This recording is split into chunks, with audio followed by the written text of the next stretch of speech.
What's going On on, what? good people? Your Hell in a Cell review coming at you right now. This will be a little bit more of an abbreviated review. We don't do a lot of abbreviated reviews per se, but given the timing of this one and uh, as late as it is tonight, of course, when we're actually recording this thing, that's why we decided to do a little bit more of an abbreviated review. Kind of talk about the bigger moments, talk about the big points, talk about what we liked, talk about what we didn't like, and go from there. Overall, for DJ here, pretty good show. For me, I think everybody felt like it was a pretty good show. The whole panel here, Casey, Justin, Adam here as well.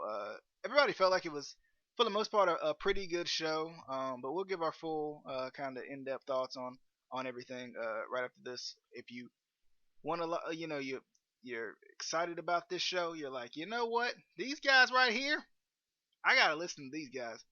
It's on your screen right now. You can go listen to us on Apple Podcast, Spotify, Anchor, all sorts of different platforms, and also you can watch us on YouTube if you just don't like Facebook's scheme of things, as Justin would say. But nonetheless, we'll see you guys in just a little bit with our Hell in a Cell 2020 review. Let's get it. Welcome to the Instant Classic Wrestling Podcast, the only podcast that is always an instant classic. And you're new! And we want to punch Jim Cornette in the face repeatedly until he bleeds because he's stupid. They're fat! They're fat! We will see you on the flippity dippity. Oh yeah. Hell in a Cell 2020 is in the books. I don't know why Justin is doing jazz hands right now, but whatever. To each his own. Whatever concert you may be at, we are, we're all in the same concert here. But nonetheless, definitely exciting Hell in a Cell review. Real quick, if you haven't watched our Bound for Glory review, that is up as well. That's on the Facebook page, on Anchor, and all those different platforms we talked about earlier. But nonetheless, very excited to talk about this show and hear you guys' thoughts on this show, because I thought it was pretty good. I enjoyed it, definitely. Thought it was a pretty good show. It had some filler matches in it that I really didn't care about. More specifically, the Intercontinental not Intercontinental. I always say Intercontinental. U.S. title throw together retribution match. It's not that number one, I thought it was just dumb that they threw that in at the last minute because they needed a filler. But number two, what I didn't like about this match was I think they had the wrong person in it. Like, why didn't they put Dijakovic in this match? That would have made much more sense. I think having him going up against Lashley would have made much more sense than having Lashley squash Slapjack Jack Slap. Yes, Justin. First of all, this retribution stuff is just terrible. Like, they should send Mia Yim, all those NXT developmental guys back down to NXT, because I like the stuff that Donovan Dijakovic was doing down there. I like what Mia Yim was doing. Like, it's just, they're gonna just ruin these characters up here. They're just gonna ruin them. Well, it's just terrible. It's hard for me to say it's necessarily terrible. I haven't seen enough of it to feel one way or the other. I just don't like the way they've done it.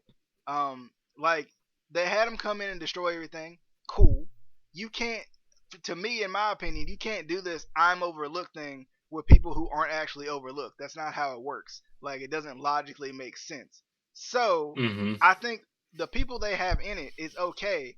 They didn't do it right. They did retribution so bad with not only the names. I think the names are just stupid, but just the way they had them come in and just randomly now they're a part of the roster. They're this. It was weird to me that they started out as this, like, against the system, like, we want to attack everybody, like, we're overlooked thing. And then out of the blue, the draft comes. We're going to draft Retribution. Why the heck would you draft the same people who's destroyed your entire facility for months? That makes no sense. And number two, how the heck are they draftable? You don't even know who they are. You don't know who they are. How are they draftable? Like, that's what I don't understand. because now this whole retribution storyline is starting to like just run itself into the ground because it didn't start off well. It hasn't really developed well, and it's just at this point kind of dumb. Cause at first I was like, I kind of like this whole retribution thing. I like them destroying everything. Like I like them just wreaking havoc on each show. But like them being drafted to one show now means you have to put them in real storylines and not let them do what they were brought in to do, which is destroy everything. And to me, that's dumb. I mean, you guys got any thoughts on retribution? I know it's Well, Hell in a Cell related, but at the same time, it's just something we haven't really talked about yet. well, for me, I have two main issues with the whole retribution thing. Firstly, it's way too much. They're doing it way too much, like they did Aces and Eights. And what I mean by that is, it seems like they, you know, they started coming in, destroying everything. It's cool, whatever. But I feel like they revealed basically who they are too quickly. And yes, they didn't come out and say, "Oh, that's Dijakovic and that's Shane Thorne." You can tell who these people are. Dijakovic barely has a mask. You can see his face. If you've seen Shane Thorne before, you've seen his tattoos. You can tell who he is.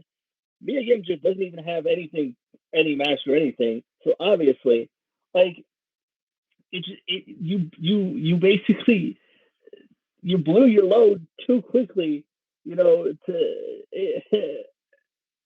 and then the other thing is, again, like you said, you can't do the whole look thing if you're not overlooked. I could see this kind of working if they kept it in NXT, because yes, I would say that in a way Mia Yim has been overlooked. In a way, Dijakovic has been overlooked.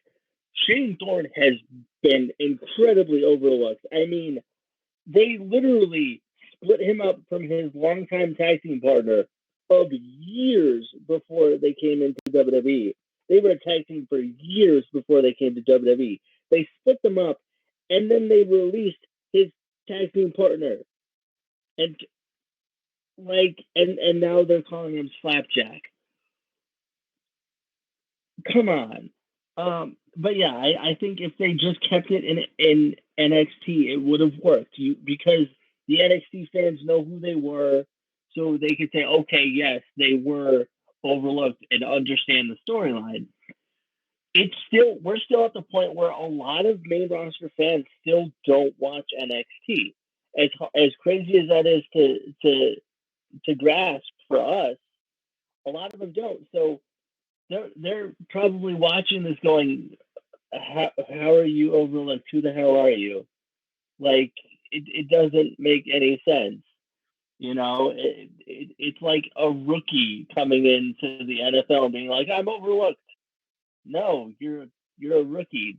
Like, you have to earn such. You have to work to be overlooked. You can't just say you're overlooked, and it doesn't make sense. I mean, I apparently have missed the boat on how to get a job. Apparently, I just have to go somewhere and just destroy shit, and I'll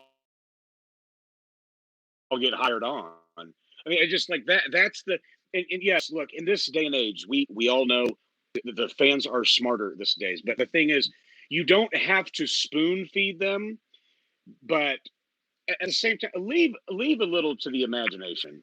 And like Casey just said, no one was looking at. I'm going to call him Dijak because Dijakovic is the worst name I've ever heard. Other than it's worse than Vince's obsession with dropping everybody's last name to Buddy, or I'm sorry, is it Buddy? Is it just Buddy or is it just Murphy? It's so terrible on the main roster. Just Murphy. Just Murphy. I mean, yeah, it's silly, but no one was looking at Donovan Dijak and going, Is that Rey Mysterio? He's the tallest one there, for God's sakes. And with Shane Thorne, the big giveaway is the tats. So nothing, and big thing too, all this is Googleable. Everybody needs to keep that in mind. But if they keep them out of the draft and you give the idea that these guys are a threat. I don't want them near my building, and actually get some, don't use the gimmick security guards. Actually have like working police officers trying to prevent them from getting into the building, or if they do cause havoc, bring them in and lock them away, like whatever. But a couple weeks later, or a month into this thing, they're now they're part of the draft. Now they're just part of the boys. They're just part of the locker room. Yeah. I kind of want to interrupt you for a minute. Yeah, I definitely do. Yeah, go ahead. I definitely do agree with what you're saying there. Like, they should have never given him contracts. And even the announce team, Michael Cole's going like, what? They gave him contracts? Like, what? Like, and, drafting them. Like, they're supposed to be this group that comes in, like, they want, they're going to destroy stuff. Like, why would you give them contracts? They're like, no longer a threat if you hire them on. Yeah. If you put them in exactly causing havoc in my building, whether it's Triple H, Vince, or whatever, make them put you in a position of like, I'm gonna, whether you take somebody hostage, Stephanie or something, and say, if you do not give us a contract to have a match with X, Y, and Z, she's gonna feel an hour rat, whatever. And then you put them in a compromising position. They show up and Vince is like, oh, God damn, they came in and just destroyed everybody. I like these guys. Put them on. Yeah, I mean, exactly. Like, it's just terrible. Like, the way that they're booking this, it's bad. Well, I think part of it is, like, WWE is still afraid to do anything edgy. Like, back in the day, Taker literally kidnaps Stephanie McMahon and tried to sacrifice her. Like, do something like that. Well, obviously, don't try to sacrifice her because that doesn't work with the gimmick. But do something edgy. Make us care about this. Make a reason for us to care that Retribution is a group. Like, make us uncomfortable. Exactly. You don't have to do attitude era stuff, whatever, though, but you can push the envelope a little bit and still keep it. I hate this term, but it's the easiest way to say PG, because we know it's a publicly traded company, this, that, and the other. But I just like to me, you can not make it so cookie cutter. If you're going to have these outsiders in that are wreaking havoc, whatever, though. I don't know. It's just like to me, it's almost like this was their poor attempt to mimic another terrible gimmick, which is the Dark Order. That's just my personal opinion, but I don't know. Well, what was James Storm's last group in Impact before he left, where they were like kidnapping? Oh God. People? All I can remember is DJ always was like, "There's always room for one more." I remember that part, but I cannot think right off the top of my head what the name of it was. I love them though. But like, do something like that, even where like you slowly start kidnapping, WWE superstars. The Revolution. The Revolution. Yeah. Start small. Start with like Dominic or something like that, and then build up to like bigger stars. How did the NWO start? Just Scott Hall. Then it was Kevin Nash. Then it was Hogan. Again, build us whatever though. You just have like, here we are, and again, like the curtain was pulled back way. Yeah. Real quick, another one that I want to talk about before we get into the cell matches, of course, was The Miz winning the Money in the Bank contract. which I thought personally was a means to an end with Otis winning the contract. Like, and here's the deal, Casey. I know I've been hard on Otis too, but I over the past couple of weeks I've really grown to like Otis and enjoy Otis on TV. The more I watch him, and especially with the Law and Otis stuff, it's been funny. Um, I don't take him seriously as a competitor, but I like him. He's funny. He makes me laugh. I mean, it's like if they threw R-Truth in the world title scene, I'd be like, I mean, he's not gonna win, but it'd be nice to see. Same thing with Otis. When they did that, I thought it was a shock and awe factor. That was the only thing that they were trying to give me. That was the only thing that they were trying to prove to me is that they could surprise me. That's all I saw from that. To me, I knew this was coming. I knew they were gonna find either he was gonna cash in and lose, or they were gonna find some way to take the briefcase off of him. Why it had to be the Miz, although I love the Miz, I don't know. I don't know why they didn't have somebody else, and I can't remember if the Miz was in the match, but why they didn't have somebody else take it from him that makes more sense. The Miz does not make sense to me right now to have it, simply because there's no logical ways for the Miz to go win.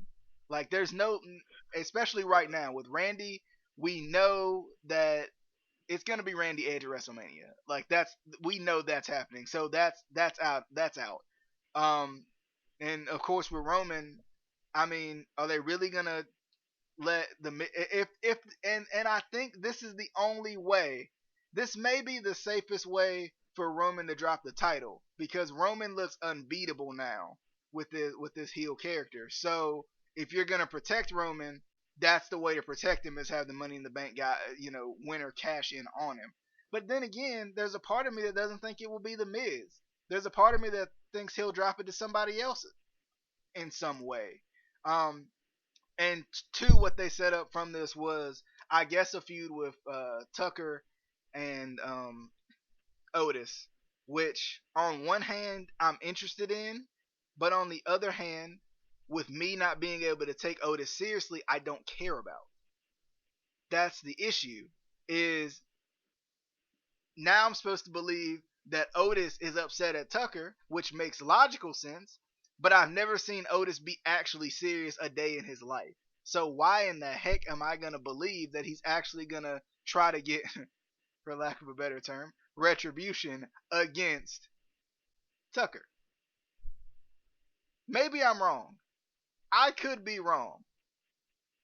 But this just doesn't look like a storyline that's going to make sense to me. It doesn't look like a storyline that's going to entice me to want to watch it.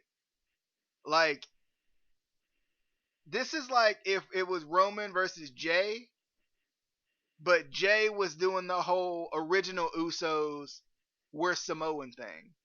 Being, kind of just being like, cool and fun and all this. Not what we've seen from Jay, which is serious. That's how I feel. I could be wrong. Chime in, please.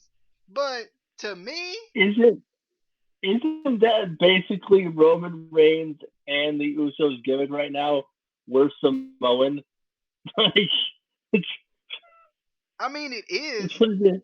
It is. But what I'm saying is, I can see a seriousness from them that I won't see out of Otis right now. There's a serious from their characters that I can feel and I can connect with that I'm not gonna see from Otis, unless they prove it to me that he can be a serious competitor. But why does the champion always have to be serious? Like if somebody like Macho Man came in with a gimmick like that now, or if somebody came with the '80s Hogan or Ultimate Warrior gimmick now, you would think that's ridiculous. Back in the day, they were the champions. They were the big guys. But what I think it. But, why, but what why my question can't is, that would be I think now? it's ridiculous because of the gimmick, or because the gimmick is a little goofy? Is that what you're saying? Yeah. Why? I don't. I don't see a correlation between Macho Man and Otis because at least when Macho Man may have been a little bit goofy, but when he got in the ring, it was serious. Like Otis is like a glorified Festus to me. I don't. I like. I'm not gonna feel like that's just how I feel. To me, Otis is, ooh, let's be funny, and then I'm supposed to like, we're supposed to ring the bell, and Otis is supposed to be serious now. Get the heck out of my Mm-hmm. face. All I'm saying is Jinder Mahal.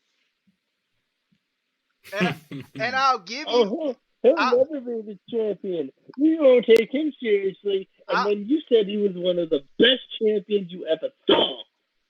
I will give you Jinder Mahal, but here's the thing: when Jinder Mahal came back, he wasn't 3MB Jinder Mahal. It was a completely different character. He looked completely different. He acted completely different. Otis, to me, Otis, when I look at Otis now, he's just a funny guy. Like, that's great. I'm cool with funny wrestlers. That's fine. But I'm not going to sit here. You're not going to put him Do in you a know match what and I'm else gonna be he like, is? Do you know what else he is? He's fat. I had to get that. I've said that forever. And he's just. Get on, everybody. Get on, everybody. That's the end of the show. I can't take him seriously. He's fat. Look at the puppies on him. And that beard. I just want to rub my face in it. I can't take him seriously. I just can't. Like I agree with DJ 100%. I mean, what does everybody else think? Because I know Casey and I are on completely opposite sides of this spectrum. I mean, just for me, like, there's no positive outcome in this whole storyline for me. One, I love Otis. I don't care what anyone says. I love Otis. And if he, even on a fluke, somehow won the title for 10 minutes and then, a rematch happened, I would have been happy. I would have been like, that's awesome. At the same time, like, one, I don't want to see The Miz, and this is nothing against The Miz. I just don't want to see him as champion again. Kind of the same as I didn't want to see Randy Orton as champion again. I get bored with these people being champion over and over and over again and not getting any fresh meat in the title picture.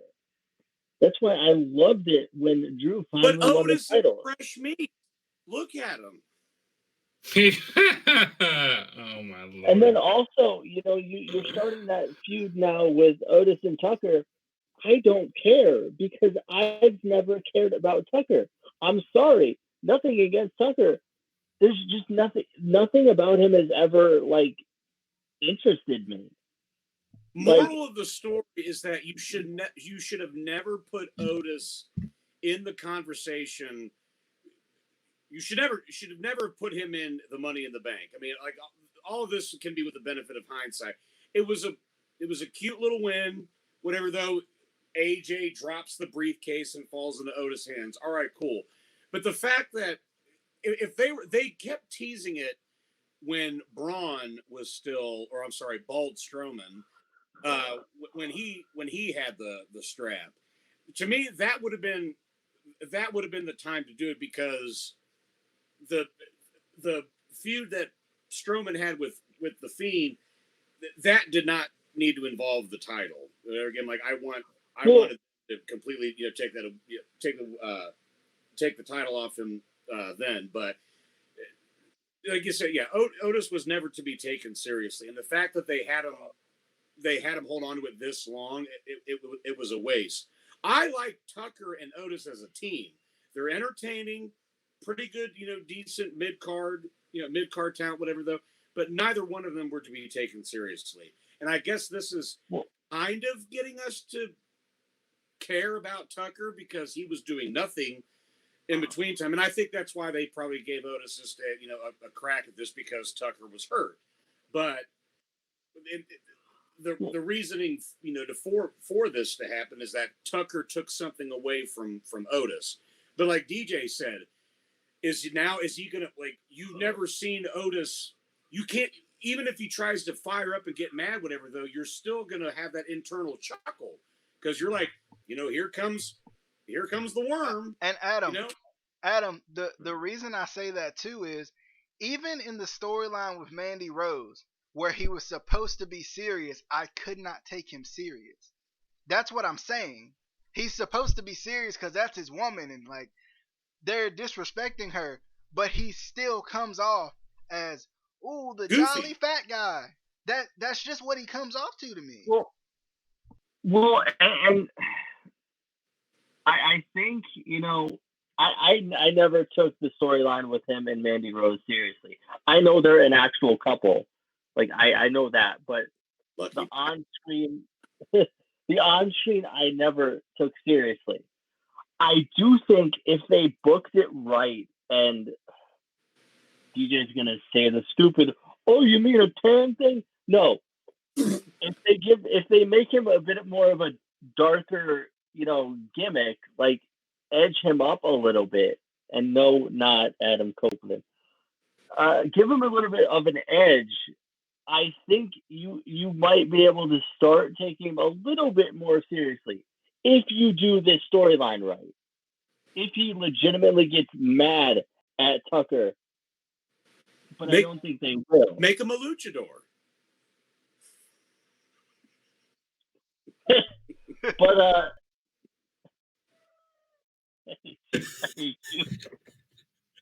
oh my lord!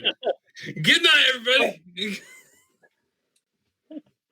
I forgot what I was going to say. I had it, and then I lost it. But no, if you make him a little bit more serious, and have him change the gimmick a little bit. Stop doing the goofy stuff, because I think if you did that, you could start to slowly take him seriously, like a Jinder Mahal, how he completely changed the gimmick. I think you could take him seriously. And another thing is, I think if you were going to decide to give him the suitcase,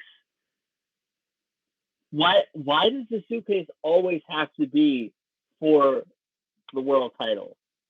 Why can't it be for the U.S. title or the Intercontinental title? The Women's Championship. I think. Shut up. I think. We're doing what Impact does.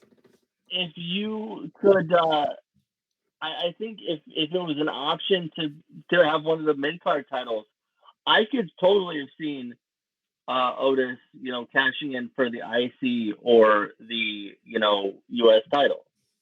I think he had more of a chance of that than anything, because we know for damn sure that they still don't care about either of those titles nearly as much as those titles used to be prestigious, and now they're just.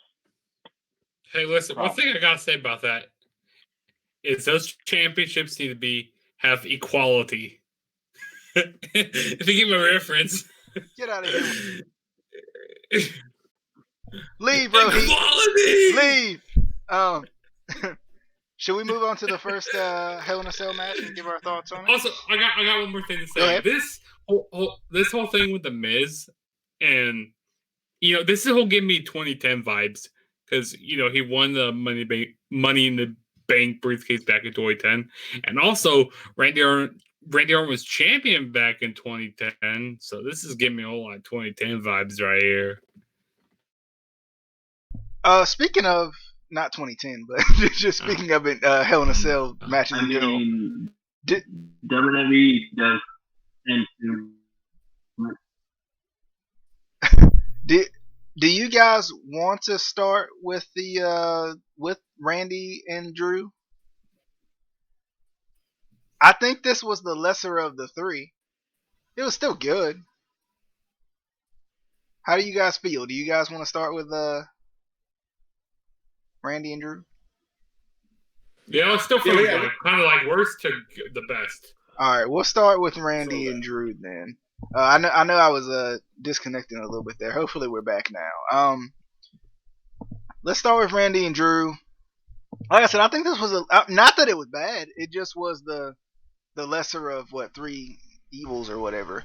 I don't think it was bad at all. I just thought it was one of those. It was one of those deals where I think the other two just outclassed this one. Um, I mean, it had some good moments. I think. I definitely think it had some good moments.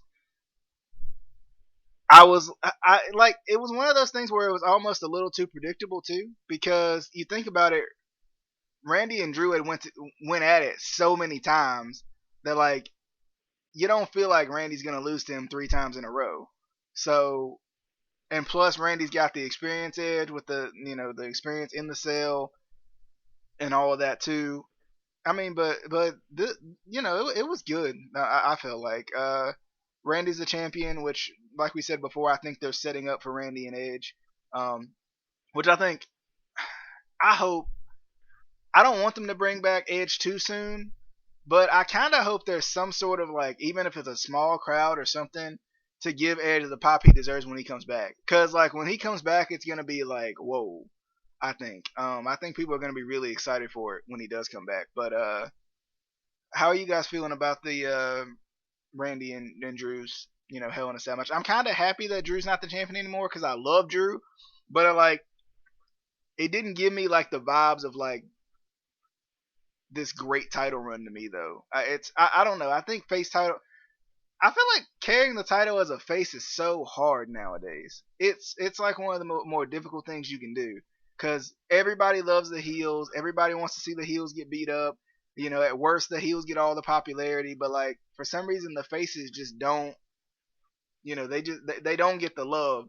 Like the heels do. I think. Except if you're John Cena, then you get the love. I guess. If you're Kofi, I think Kofi was the last face champion to kind of get a little bit more of a this is a cool title run. Rollins. Yeah. I mean, it wasn't bad, but like, yeah, it's probably Rollins and Kofi. But what do you got? What do you guys think of the Orton? I almost said Galloway, McIntyre, Hell in a Cell. Well, to kind of maybe put it in a frame of reference on maybe why it was the weaker of the three, it was the third cell match of the night, which in turn means that they don't need a Hell in a Cell pay-per-view. Like this match didn't even need the cell. Honestly, if you want to have a gimmick match, that's fine. I don't think this needed this the cell match. I don't think Sasha and Bayley didn't need the cell match. And this is I was talking about this in our group chat, was them facing each other is not the issue. It was the setup to it, because this should have been the blow off. And I don't think this is the blow off with Sasha and Bayley. I mean, I think they mishandled this, but we're in these times. It's you don't want to just throw something up against the wall and see it, and see what sticks. But at the same time, you don't want to wait too long because the appetite for it may be gone by this point. Now, I enjoy Drew and Randy in anything, like again with the exception of this, because I just feel so bad for Drew. He has been great as champion, and he finally with this great redemption story of being WWE, being the chosen one, getting fired and going elsewhere to find himself and polishing his craft, and all that. And then he comes back, NXT, comes back to the main roster, and he's going to have this big moment at WrestleMania. Then COVID happens, and I just that at WrestleMania that crowd would have exploded, him beating Brock. But anyway, just in terms of this night, it was a good match, good match. But like just to me, it was just the thought of like this is the third match. My appetite for the Cell match was gone. by that point. And really, like it's like they only wanted to do this match just for that spot, the Shawn Michaels spot where they're both hanging on the edge and he falls in the table. Cool spot, cool spot. But that, and I shouldn't say it didn't lead to the finish or whatever. But like to me, that should have been I don't know, that should have been the apex of the match. And plus, what's driving me nuts with these cell matches, why do you continuously let these guys leave the cage? It doesn't having the concept of a cage doesn't mean anything anymore, whether it's a cage match or a cell match. But yeah, I don't know. I just like maybe that DJ, like maybe that would be that's the first thing I popped off. It's like it wasn't bad. It was just maybe by default the weaker of the three. But I just think it's because it was the third match, the third cell match of the night. It's just like I've seen this. It's not special anymore. I could see that. Anybody else want to weigh in? You go ahead. I'll let you go first. I just, Adam alluded to it a little bit. I just, and I've said this many times. They need to get rid of the gimmick pay-per-views because it's stupid. Like, oh, Hell in a Cell, Fatal 4-Way. Like, there was a point in WWE where there was pretty much, except for the Big Four, there wasn't a pay-per-view that wasn't a gimmick, that wasn't a match type. Like, we were making the joke that, next month it's going to be singles match, the pay-per-view. Like, stop. You can have these types of matches in just a normal pay-per-view. Bring back the old pay-per-views that we all used to love and just have Hell in a Cell match in it. Have a Fatal 4-Way match in it. I didn't hate this match. I didn't love it. I knew they were going to give Randy the title again. As much as I didn't want to see it, because I don't, again, nothing against Randy. I just get tired when we see guys win the title 14, 15, 16, whatever, how many times. It's just, it doesn't mean anything after a while. It really doesn't. And as far as the cage spot, it was cool. I just don't like, and this might just be a me thing, I don't like the announce tables anymore. They're just, they don't break like they used to. It's not as satisfying to me. Like, we've seen spots on these announce tables where, like, you hit it and then it breaks. Like, it should all just break at the same time. It's a little thing, but it bothers me, and I don't like it. And plus, we've seen that spot so many times. It just, unless it's a big match, I don't think you need it. Unless it's a Hell in a Cell match at Mania, I don't think you need it. And for that matter, the only time we ever see these big stipulation matches are in the gimmicky, pay-per-views. Why don't we get Hell in a Cell matches at Mania? Why don't we get, these, big matches at Mania? The biggest show of the year. Or, Rumble or whatever, Survivor Series, SummerSlam, like this takes away from like wrestling these days. Like, you don't have, like you said, they don't have these gimmicky like, if they get rid of these gimmicky pay-per-views, that would leave more what am I trying to say? More like unpredictableness. Like, no. And it won't be as predictable going, oh, you won't know when there's going to be a Hell in a Cell match. You won't know when there's going to be a ladder match or a TLC match. You won't know. And I don't know. I just don't like these gimmick pay-per-views. I mean, we said that many times, but you go back to what you were saying. Yeah, and like Money in the Bank. Actually, that's one I would keep. I don't mind that one. It's kind of like, what's that pay-per-view for TNA that they had? Destination X, right? Am I thinking the right pay-per-view? Yeah, that's the pay-per-view. But I like Destination X. I don't like Money in the Bank. Anyway, I second that. speaking of, because you mentioned it a quick little sidebar with the upcoming Survivor Series pay-per-view, they are really pushing this whole 30 years of Undertaker thing. Please don't bring him back. Yeah, I heard that he's come back for this show. No, please, no, because then you're gonna want to give him a match. You put some respect on his name, damn it. That's what I'm trying to do. He doesn't need another match. The poor man needs an entire year to recover from one match. Just let him retire. Let him. He's still recovering from that botch jackhammer from Goldberg at Saudi Arabia. Yeah. You had to remind us. You had to remind us. What I did. Justin, how'd you feel about the Orton McIntyre match? I thought the match was all right. I mean, like Adam said earlier, like this was the third Hell in a Cell match we saw, and it was the last match of the night. People probably getting tired and stuff. And I don't know. I just feel like this was just kind of an average match. It was slow towards I feel like the match was like really slow, more methodical and stuff, like the way that Randy Orton works. And I don't know. It was an all right match.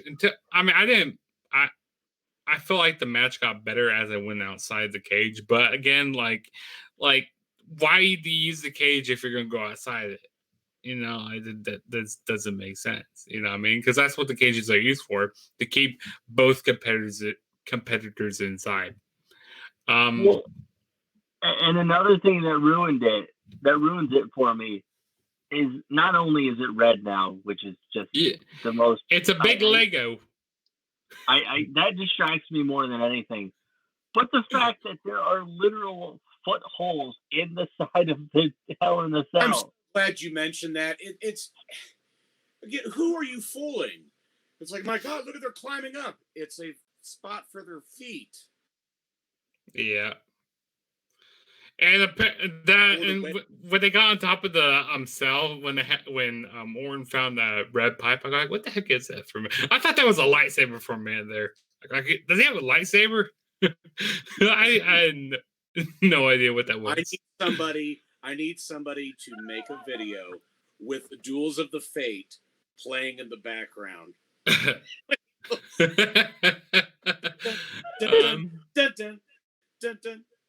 No, but the match wasn't bad, but I don't know. I just feel like it, it just kind of got old, and it was like we already seen this rivalry happening for a while. To be honest, their Clash Champion match was so much better, but yeah, that's my. All right, to the next cell match, which we'll jump to the beginning of the show, which was Roman Reigns versus Jey Uso. This one I thought was really good. I really enjoyed this one. I was surprised it started the show, because I felt like even with Drew and Randy, this feud meant more to me. Like I was more invested in this feud than I was Drew and Randy. Just because. It should last. What'd you say? That should have went on last, because you just said that meant more than the WWE title. Right, like I felt like. See, here's the order. I was talking to you, DJ, a couple nights ago. I was saying that the women's match should have went on first, and then in the middle it should have been the WWE Championship match, and then the main event should have been the Universal Championship match.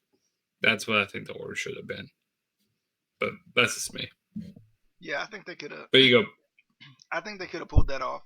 But yeah, the personal feeling behind this feud, of course, them being family, I think does help with the chemistry a little bit. I'm loving the tribal chief thing.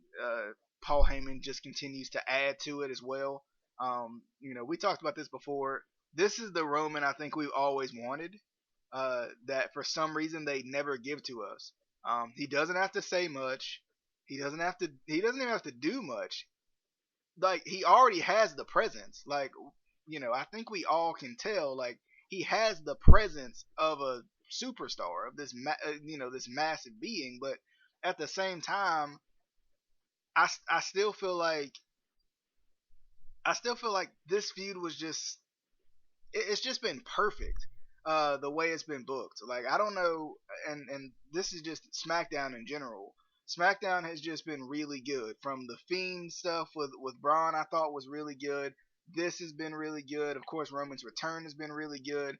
The Intercontinental Championship stuff has been fun. Been fun too. With Jeff and Sami Zayn and AJ Styles and all of that. That's been good. SmackDown's just been knocking it out of the park, I think. And I've been really enjoying SmackDown, and this has kind of been like the focal point, one of the big focal points. And everything with I gotta sit at the head of the table, just the little things. Roman's doing all the little things right that I think everybody said he couldn't do.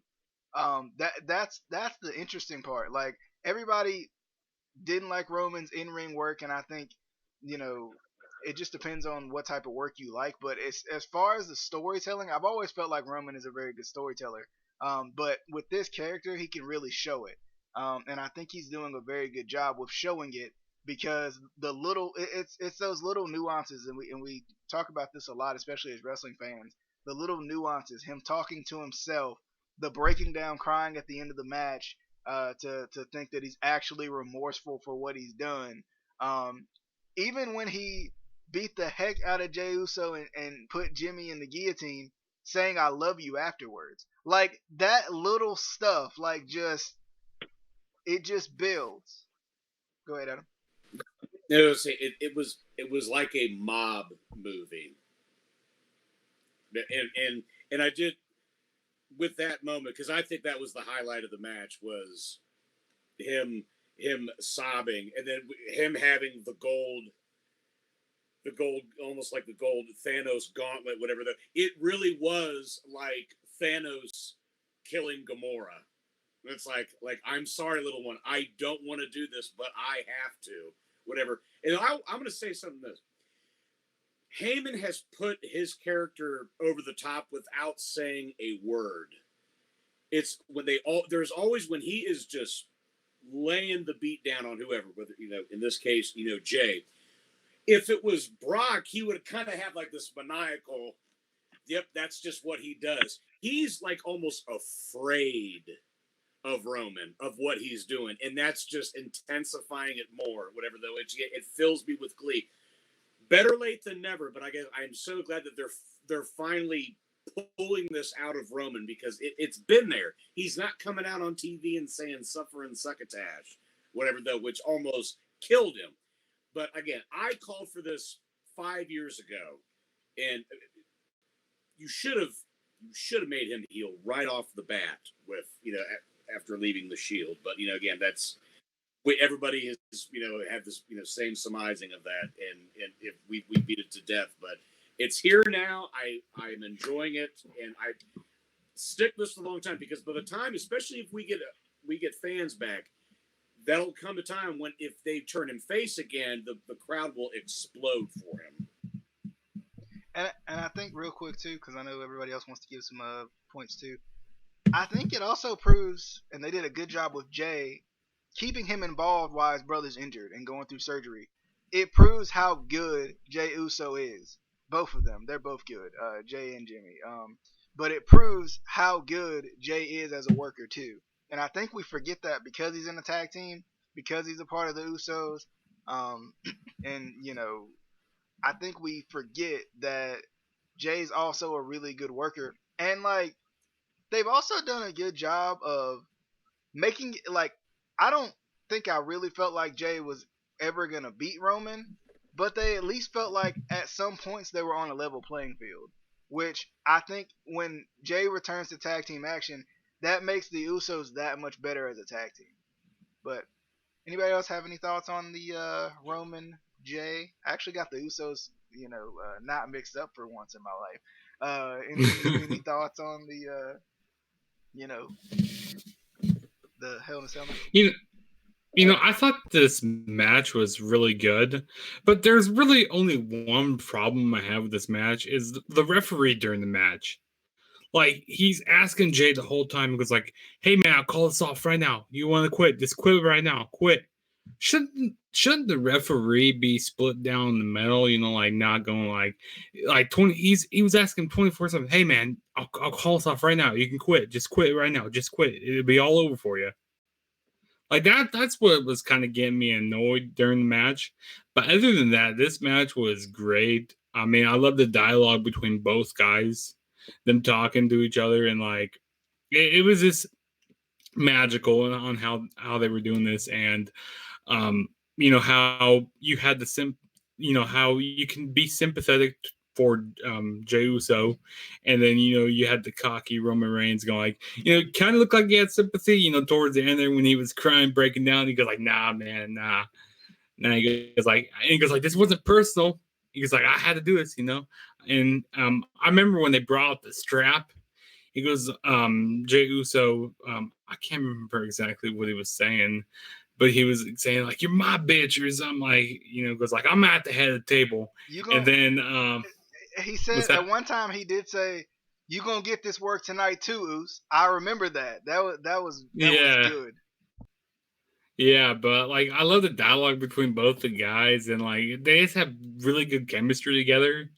And there's this one really cool spot there in the match is when Roman Reigns he brought out the steel steps, and like he did a drive by on Jay was like draped over the side of the ring. I thought that was really cool during the match.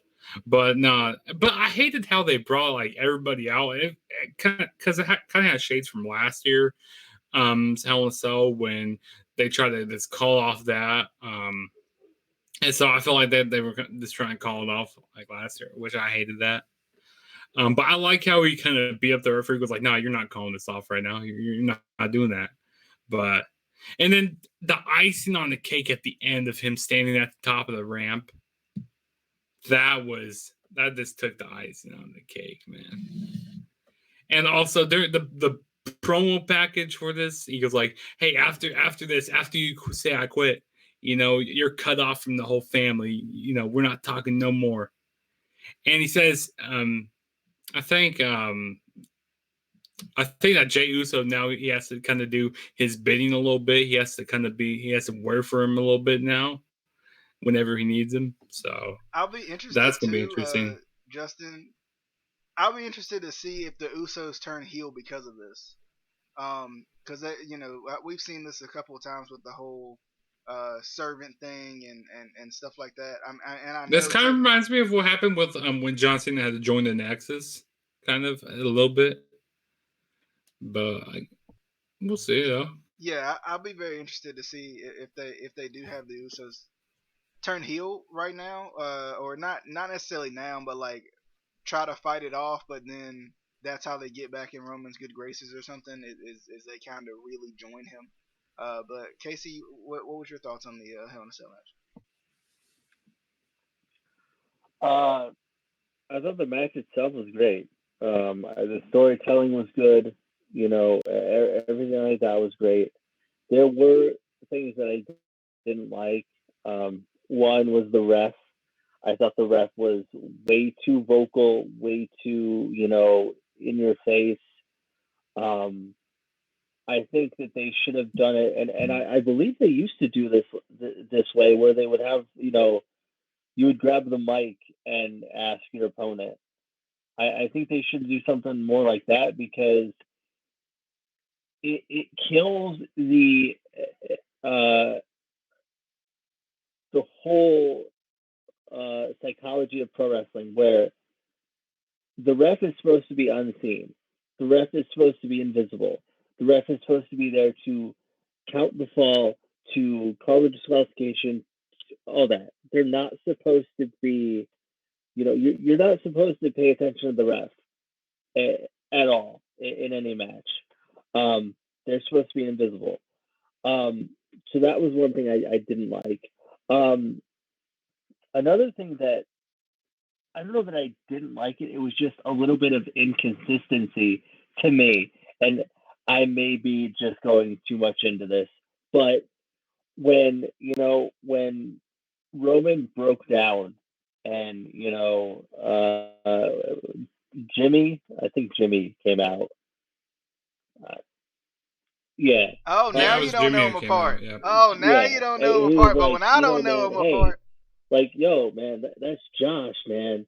They're like, this, it's Jonathan. They use their real names, which I like. I like that they, kind of broke that fourth wall kind of a thing, made it real. And then the announced team can continue to call them Jimmy and Jay. And I'm like, they just, consistency. They It's did. it's a They it's just a broke little kayfabe. it's a little thing, but be consistent. If they call themselves John and Josh, go with it. Go with it. We're in the era of the internet. We all know these guys' real names. We all know, pretty much every WWE superstar's real name. It's not a surprise. So use that realness. Use that authenticity. Use that to build up this storyline. Um, and the only other thing that I didn't like about this, and again, this is me nitpicking, is I like that Asa and Sika came out. I like that, and the father son hug thing. But at the same time, Jimmy and Jay or John and Joshua are still your family. So like, I was like, what? Huh? Like, so you just don't care about them. You don't care about that. Those are Rikishi's sons. Those are your nephew's sons. Like it. And again, maybe I'm going too much into it, but like, it's that just was like, really, come on. But that goes into what Roman said, that you True. quit. If you quit, whatever, though, you're cut off. You're off the table and all that stuff. That was the final nail in the coffin. To another taker pun. I I That's true, do. but I still think they should have had a little bit of like I hesitation in there. You know, like show that they are family, and like you kind of feel for them, but at the end of the day, yes, that was the agreed upon thing. It was just too like, we don't care, whatever. No, even if Roman and Paul walk away, and maybe it's just Afa, and again, because they've been miking guys very well, and again, even with the Yeah. the dialogue in the ring, even when it goes like, "You're better than this. You're better than this. This is why. This is why now he's the top dog. He maimed you. I love you both."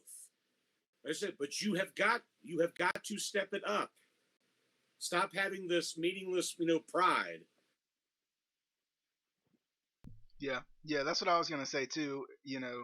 Um, like Adam said, on one hand, it is the storyline, but on the other hand, the realism of it comes into it because it's such a realistic storyline. It would have been nice to see, them say something about them, or even Eh, if like they showed some emotion, but then Roman was like, no, no, no, that, Roman was the one to say, no, no, no, no, they knew what they were getting into when he accepted this challenge or something like that, well, something small. and also I think, and I don't know Rikishi's, how his standings with WWE or even with his sons, because I know for a while there they were kind of on rocky terms. Um, I thought they got over that and kind of, made peace. But I think if they did something with Rikishi coming in too, down the line and kind of in this storyline, because he is their dad, and I believe Sika's nephew. I forgot which one. Lisa, and maybe that's how you get the Usos to turn heel. They beat up Quiche. Yeah. But I think somehow you have to kind of, you have to, because he's a big part of the family too. He's a huge part of, the family. The only bigger is The Rock, obviously, and I don't think they're really going to do anything with The Rock and the Usos. Moving into the final Hell in a Cell match, which was Sasha versus Bayley, which to me was, I think, the best one. I mean, I think Roman and Jay was a close second, but I mean, there's just something about these two women when they get in the ring together. And even the little main roster. I mean, we talked about this before. How like things on the main roster for some reason just don't go like they did in NXT. But like even that little main roster, little like web or whatever that like we typically see with feuds that transition from NXT to the main roster, that didn't happen tonight. Or during, of course, during this Sunday night, I should say, that did not happen. Like it felt like these women just went out there and did their thing, like as they often do. Um, I've loved this feud. It's been personal, and it's been nice to see them swap places. Sasha's always been the heel, always been the legit boss, making little girls cry, heel. Whereas Bayley's always been the happy-go-lucky face, and now they've swapped places. Uh, and it's still been amazing. It's still been really good. Uh, for me, like, I mean, I just think they did a lot of good stuff. Even the stuff that felt like they were messing up, like when Bayley couldn't tape the couldn't tape the kendo sticks together to kind of or rip the tape off or whatever. Even that, like, you could chalk it up to like, oh, And I'm even frustrated. Michael Cole was even kind of making fun of her, going, "Hey, you can't tape. I mean, she can't tape it correctly there." I thought that was funny.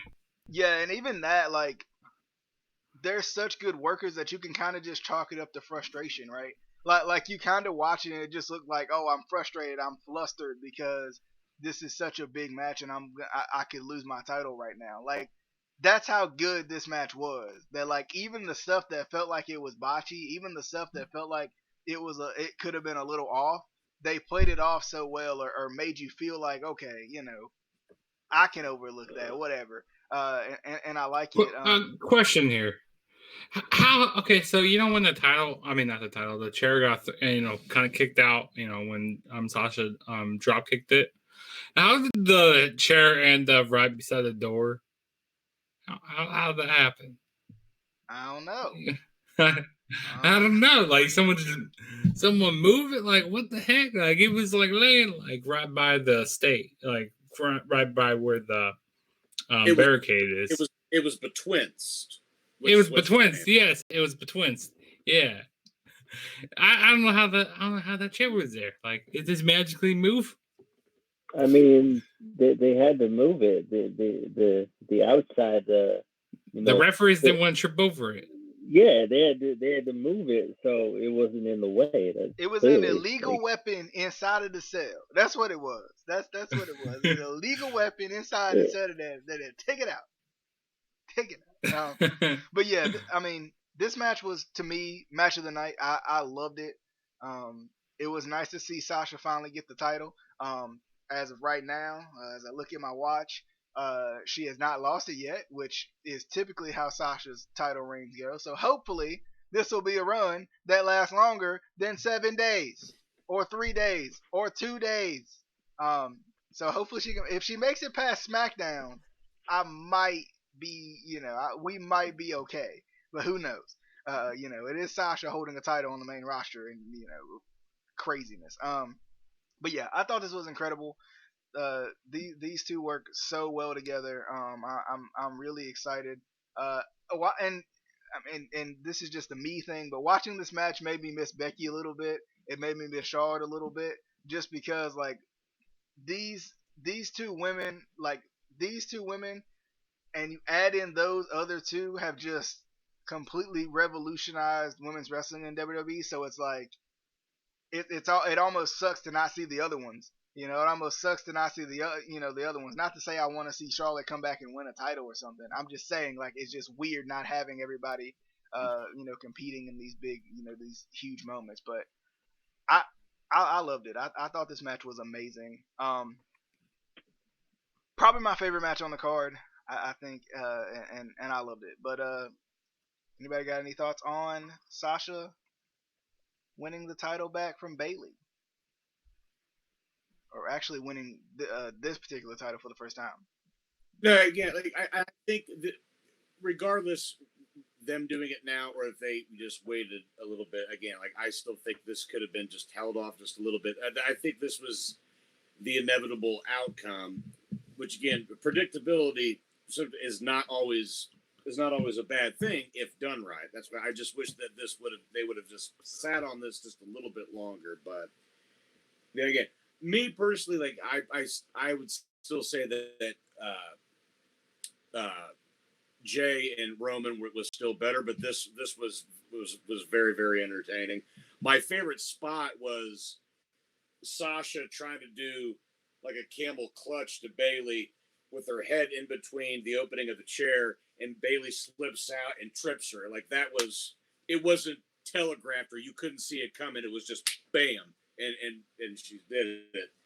But yeah, I mean these two are magic. That match at Takeover Brooklyn, it's still one of my favorite matches ever. Like they don't disappoint. Like again, I don't know where they go from here. Yes, for the love of God, please give Sasha somewhat of a sustainable run. I don't care if it's 2 weeks, but like you said, the poor girl gets the title and she loses it within a day or two. But yeah, this was good stuff. I mean, like, yeah, some of the if you want to call them botches, some of the goofiness that happened in between, whatever, though, you can let that pass because it's not all the time. But yeah, I thought this was absolutely solid. All right, whoever. Case, I'll let you go. I still think the Roman Reigns Uso match was better. I mean I love Becky, or not Becky. I love Becky and the baby. When the baby coming, by the way? Ain't she been gone?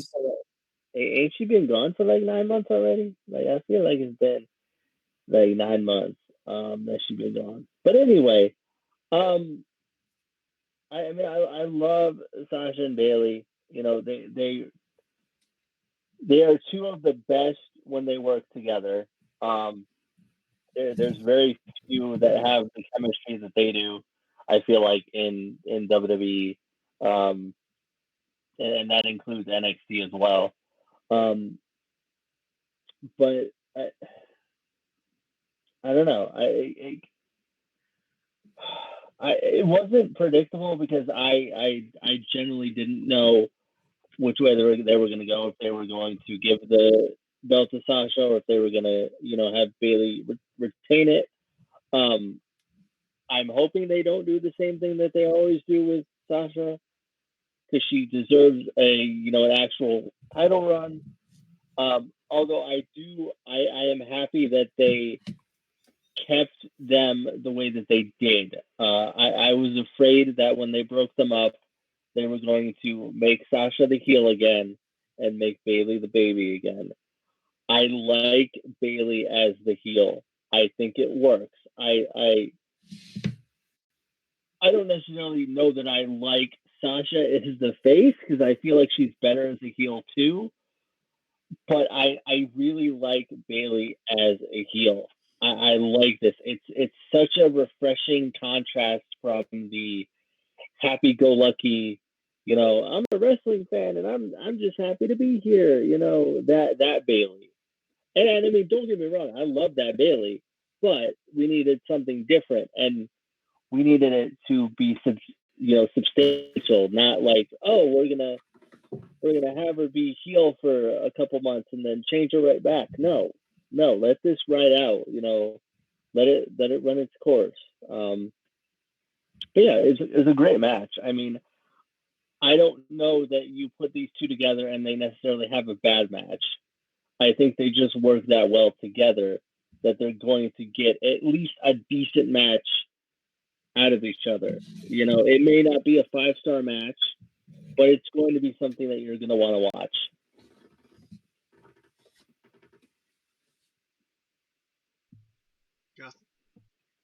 Yeah. Okay. Yeah. I thought this was, in my opinion, this was the best match of the night. I agree with DJ. Like, these women have great chemistry in the ring together. Like, it was just amazing. I also like how they use their environment to their advantage also. Because, like, Sasha, she was hitting a whole bunch of meteors in this match. Like, meteors galore. Also, there's a spot I really liked in the match where it was Bayley. She did a sunset, if I can even talk right now, sunset flip power bomb on the onto the cage. That was a really cool spot during the match. I also like how they had a table set up. It was on the outside, and then Sasha ran up and it hit a meteor. That was really nice. I also like seeing kind of shades from like their previous matches, like back at NXT Takeover Brooklyn when Sasha had the bank statement locked in, and Bayley was stomping on the hand. I mean, no, not Bayley. Sasha was stomping on Bayley's hand. There we go. Like, I like seeing shades of their previous matches, and the storyline is great here. But I kind of do agree with Adam. I kind of wish they would have saved it for kept kind of juiced it more. Kind of like but you can't save everything forever. And maybe wait till fans come back, but who knows when fans are going to be back in arenas again? You just don't know. So I understand, to get it done now because you can't wait for everything. But it was awesome though. What's that? And the other thing too was them together. Their segments were beating AEW. Whether them being on SmackDown or them being on NXT, whatever. I'm just saying, like, you could have milked that for another, just like maybe another month or two, whatever. Though, and then you can have the split, whatever. Though, And also, this didn't even be in the cell. Also, like you alluded to, because they put on a great match inside the cell, outside the cell, and then you have a match because they have this great chemistry. Yeah, I say this didn't need the cell.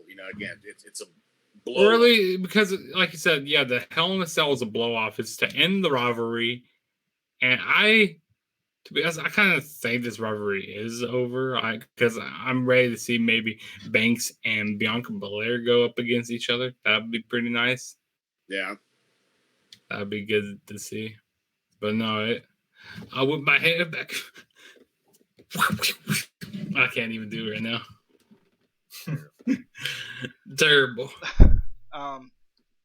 Yeah, definitely. I'm interested to see what they're gonna do because I think they could continue this, but I think at the same time they could go in another direction too. So it's kind of one of those things where they can kind of go either way. I would honestly be surprised to see this feud not end at Survivor Series. Yeah. Just because of the caliber of these two women, and of course their namesake. I think it's gonna be champion versus champion. I heard. Oh yeah, that's right. It is. It's gonna be Asuka and Sasha. That's right. I forgot. Lost time. So yeah, you're right. They might. You're right. They might end it here because I don't see them extending this. Or maybe they could have maybe they could do a match at the next review, which it would be the December pay-per-view. So TLC. December to December. What? December to December. No. That's the worst pay-per-view ever. One of the worst. But then again, go ahead. Go ahead, Adam. No, I was gonna say as long as you bring the zombie. but like I said, then again, on one hand, like they could end this feud, but on the other hand, like this is the same feud we've been waiting for on the main roster forever. So like, if they end it now, it's kind of like, but it just started. That's how I would feel. Like I wouldn't mind seeing this feud go until like WrestleMania. Mania, like. But the thing is, like, Rumble. do they want to drag it out that long? Like, how you know? I don't think they. I mean, and I don't think they would drag it out for that long because it's kind of been brewing for a while. We just finally got the payoff of what was brewing. Well, and also you can't like with how wrestling fans are these days, you can't stretch out storylines like you used to be able to. You know, back in the day, you could stretch out a storyline for 3, 4, 5, 6 months. There were storylines that they stretched out for a year. You can't do that anymore because fans, you know, they have short-term memory. You know, they want something new. They want something different. You know, they can't. Which is why, you know, it seems like guys change titles all the time. You know, you can't have that long title run except, you know, like Bayley had it, but you don't have that very often. You know, it's very rare that you have a long title run that doesn't get boring and that doesn't get stale. And I think that's why they count the days so much too. You know, like every title run is like I could literally win the title and they'd be like, he's had it for half a day. Like I think they do that to make it feel like it's longer than it is, so that way they can keep our attention spans for some reason. Well, the other thing too, if you notice, now they're doing the combined days throughout your reigns. It's like, you know, he's held it for 700 and blah blah blah days amongst 5 title reigns. It's like nobody cares. Nobody freaking cares. Yeah, it's one of those things that like I don't know, like it's just weird, but nonetheless, there's no other thoughts that we need to cover. I think that possibly may somewhat, kind of. Yes, I think we're good. I think that was confirmation. I think that'll do it for our Hell in a Cell review. I know we said abbreviated, but we lied. But nonetheless, good discussion. Um, definitely was a good discussion. I think we needed the discussion. I think it's been a while since we've had a good wrestling discussion on this channel. Ironically enough, ironically enough, it's been a while. But nonetheless, we got plenty more coming at you very very soon. Like we said before, if you are listening and you want to watch us live, Facebook is the way to go. Facebook.com/WPodcast is all on your screen right now. And of course, you can listen to us on Spotify, Apple Podcasts, Anchor. Google us, as we like to say as well. We are Googleable. So we are Googleable. Yep, exactly. You can Google us in between, and you can find us. In many other different avenues. Because sometimes Google's the easiest way to find whatever you're looking for, and the Instant Classic Wrestling Podcast is one of them. But anyway, we'll see you guys on the next one. Appreciate Casey, of course, as always, for coming by. Adam and Justin. And other than that, we'll see you guys on the next one. Hope you guys enjoyed the review. Be sure to share. Share it on Twitter. Put the hashtag on it, whatever you want to do on the Twitter machine, or you can share it on Facebook. Whatever you want to do. Wherever you share stuff, you can share it. But other than that, we'll see you guys on the next one. Hope you guys enjoyed. Bye. Peace. See you.